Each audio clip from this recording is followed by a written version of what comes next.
কাজ করে যাচ্ছি। আমি কখনোই কোয়ালিটির সাথে কম্প্রোমাইজ করি নাই। আমি একটা মশলাপণ্য দূরান্ত থেকে প্রত্যন্ত অঞ্চল থেকে সংগ্রহ করে এই গ্রেডের কোয়ালিটি সম্পন্ন মশলাপণ্য সংগ্রহ করে আপনাদেরকে বোটা বাদ দিয়ে রোদে শুকিয়ে ধুইয়ে পরিষ্কার পরিচ্ছন্ন করে পরিশ্রমের মাধ্যমে সর্বোচ্চ কোয়ালিটি করে আপনাদেরকে আমি দিচ্ছি। আজকের এই মশলাটা আপনারা দেখতেছেন অর্ডার দিয়েছেন আমাদের জাবেদুল ইসলাম ভাই লালখান বাজার থেকে। উনি একজন ব্যাংকার, দীর্ঘ প্রায় 3 বছরের বেশি আমাদের খাজা আসলি গরম মশলা থেকে অর্ডার করে যান।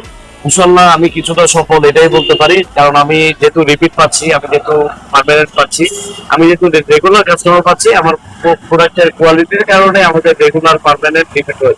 আপনিও ট্রাই করে দেখুন আমাদের এই মশলাগুলো একবার, ইনশাল্লাহ আপনি আমাদের রিপিট কাস্টমার হয়ে যাবেন। আজকের প্রোডাক্টের মধ্যে 8000 মিষ্টি মরিচ লাল শাহজালাল পৌঁছে দিচ্ছে 1 কেজি। আমাদের 1 নম্বর টালা জিরা গুঁড়া, এই জিরার মধ্যে কোনো রকম 1% ধনিয়া মিক্স থাকবে না, এই সরাসরি জিরা দিয়ে করা। আমাদের দেশি ধনিয়া গুঁড়া জেরে ধুয়ে